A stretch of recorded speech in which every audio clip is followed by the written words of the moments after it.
നമസ്കാരം. ഞാൻ doctor P Lakshmi Ammal, പട്ടം SUT ആശുപത്രിയിലെ ഗൈനക്കോളജിസ്റ്റാണ്. ഇന്ന് ഞാനിവിടെ സംസാരിക്കാൻ ഉദ്ദേശിക്കുന്നത് എന്നോട് പലപ്പോഴും ഗർഭിണികളും അവരുടെ ഭർത്താക്കന്മാരും ചോദിക്കുന്ന ഒരു സംശയത്തെക്കുറിച്ചാണ്. അതെന്താണ് ആ സംശയമെന്ന് ചോദിച്ചാൽ, ഗർഭിണികളായി കഴിയുമ്പോൾ അവർ പലപ്പോഴും ഭാര്യയ്ക്കും ഭർത്താവിനും അറിയേണ്ടത് ഗർഭകാലത്ത് ലൈംഗിക ബന്ധത്തിൽ ഏർപ്പെടാമോ എന്നുള്ളതാണ്. അപ്പോൾ പലപ്പോഴും പ്രഗ്നൻസി ടെസ്റ്റ് പോസിറ്റീവായി കഴിയുമ്പോൾ അവർ ചോദിക്കും, ഡോക്ടറെ ഞങ്ങൾ എത്ര കാലത്തേക്ക് ലൈംഗിക ബന്ധത്തിൽ നിന്ന് വിട്ടു നിൽക്കണം, അല്ലെങ്കിൽ അതിനെന്തെങ്കിലും ഞങ്ങൾക്ക് പരിമിതികളുണ്ടോ എന്നുള്ളത്.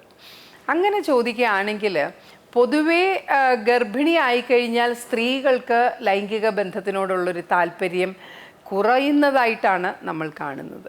പിന്നെ ഇത് പണ്ടത്തെ കാലമല്ല. പണ്ടാണെങ്കിൽ 4ഉം 5ഉം കുട്ടികൾ ഉണ്ടായിക്കൊണ്ടിരുന്ന ഒരു അവസ്ഥയിൽ ഗർഭം എന്ന് പറയുന്നതും ഗർഭധാരണം എന്ന് പറയുന്നതും ഗർഭാവസ്ഥ എന്ന് പറയുന്നതും വലിയ പുതുമയൊന്നും ഇല്ലാത്ത കാര്യങ്ങളായിരുന്നു.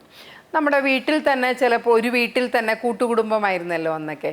2ഉം 3ഉം ഗർഭിണികൾ ചിലപ്പോൾ കണ്ടെന്നിരിക്കും, അല്ലെങ്കിൽ അയൽവക്കത്തെങ്കിലും കാണും 2ഉം 3ഉം ഗർഭിണികൾ. ഇപ്പോൾ സ്ഥിതി മാറി. എല്ലാവർക്കും കല്യാണം തന്നെ വേണ്ട, കല്യാണം താമസിച്ച് കഴിച്ചാൽ മതി, കല്യാണമായാൽ തന്നെ ഞങ്ങൾക്കിപ്പോൾ തൽക്കാലം കുഞ്ഞുങ്ങൾ വേണ്ട എന്ന് പറയുന്നവരാണ്. അപ്പോൾ അങ്ങനെയുള്ളവർ ഗർഭിണികളാകുമ്പോൾ, അങ്ങനെയുള്ള ഒരു ഭാര്യ ഭർത്താക്കന്മാർ ഗർഭാവസ്ഥയിലേക്ക് കടക്കുമ്പോൾ അവർക്ക് സാധാരണമായി തോന്നുന്ന ഒരു സംശയമാണ് ലൈംഗിക ബന്ധത്തിൽ ഏർപ്പെടാമോ എന്നുള്ളത്. അപ്പോൾ പൊതുവേ പറയുകയാണെങ്കിൽ സ്ത്രീകൾക്ക് ഈ സമയത്ത് ലൈംഗിക ബന്ധത്തിനോടുള്ള താല്പര്യം കുറവായിരിക്കും. പിന്നെ ഒന്നാമത്തെ മാസം, രണ്ടാമത്തെ മാസം, ആദ്യത്തെ 3 മാസങ്ങൾ, രണ്ടാമത്തെ 3 മാസങ്ങൾ, അവസാനത്തെ 3 മാസങ്ങൾ, ഇതിൽ പല വ്യത്യാസങ്ങളുമുണ്ട്. ആദ്യത്തെ 3 മാസങ്ങളിലാണെങ്കിൽ ഗർഭിണികൾക്ക് വിശപ്പില്ലായ്മ, വൈകാരികമായ ബുദ്ധിമുട്ടുകൾ, പിന്നെ ഛർദിൽ, ഇതൊക്കെ കൊണ്ട് തന്നെ ഈ ലൈംഗിക ബന്ധത്തിനോടുള്ള താല്പര്യം കുറവായിരിക്കും. അങ്ങനെ താല്പര്യക്കുറവൊന്നും, അങ്ങനെ പ്രത്യേകിച്ച് പ്രശ്നങ്ങളൊന്നുമില്ല, ഭാര്യയ്ക്കും ഭർത്താവിനും സന്തോഷമാണെങ്കിൽ ആദ്യത്തെ 3 മാസങ്ങളിൽ ലൈംഗിക ബന്ധത്തിൽ ഏർപ്പെടുന്നതിൽ തെറ്റൊന്നുമില്ല. പക്ഷേ നേരത്തെ അബോർഷൻസ് ഉണ്ടായിട്ടുള്ളവർ, അല്ലെങ്കിൽ നേരത്തെ പ്രസവം ആയിപ്പോയിട്ടുള്ളവർക്ക്, അല്ലെങ്കിൽ ബ്ലീഡിങ്, ആദ്യത്തെ 3 മാസങ്ങളിൽ ബ്ലീഡിങ് ഉള്ളവർക്ക് തീർച്ചയായിട്ടും ആദ്യത്തെ 3 മാസങ്ങളിലും പിന്നെയും ലൈംഗിക ബന്ധത്തിൽ ഏർപ്പെടാത്തതാണ് നല്ലത്. നമ്മൾ പറയും, ഈ സെമൻ എന്ന് പറയുന്നത് കുറച്ചൊരു അബോർഷൻ ഉണ്ടാക്കാൻ സാധ്യതയുള്ള, സെമനിലുള്ള പ്രോസ്റ്റഗ്ലാൻഡിനൊക്കെ ചിലപ്പോൾ യൂട്രസിനെ കൺട്രാക്റ്റ് ചെയ്യിച്ചിട്ട് അബോർഷൻ ആകാനുള്ള സാധ്യത കൂടുതലാണ് എന്ന്. പിന്നെ രണ്ടാമത്തെ 3 മാസങ്ങളിൽ ലൈംഗിക ബന്ധമാകാം.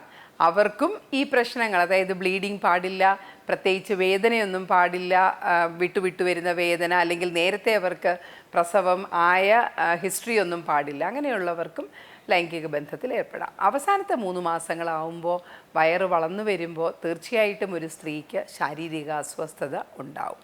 അപ്പോൾ മെഡിക്കലി നമ്മൾ പറയുകയാണെങ്കിൽ അബോർഷൻസ് വീണ്ടും വന്നുകൊണ്ടിരിക്കുന്നു. ആദ്യത്തെ 3 മാസങ്ങളിൽ ബ്ലീഡിംഗ് ഉണ്ട്, മറുപിള്ള താഴെയാണ്, അല്ലെങ്കിൽ ആദ്യത്തെ പ്രഗ്നൻസി മാസം തികയാതെ വന്നു, അങ്ങനെയുള്ളവർക്കൊക്കെ ലൈംഗിക ബന്ധത്തിൽ നിന്ന് വിട്ടു നിൽക്കുന്നതായിരിക്കും ഉചിതം. അല്ലാത്തവർക്കൊക്കെ ഭാര്യയുടെയും ഭർത്താവിൻ്റെയും സന്തോഷത്തിനനുസരിച്ച് ലൈംഗിക ബന്ധത്തിൽ ഏർപ്പെടാം. പക്ഷേ ലൈംഗിക ബന്ധത്തിൽ ഏർപ്പെടുമ്പോൾ നമുക്ക് കൂടുതൽ യോനിഭാഗത്തുള്ള അണുബാധ കൂടുതലാകാം, മൂത്രസഞ്ചിയിലുള്ള അണുബാധ കൂടുതലാകാം, അവർക്ക് നേരത്തെ വെള്ളം പൊട്ടിപ്പോകാനുള്ള സാധ്യതയുണ്ട്.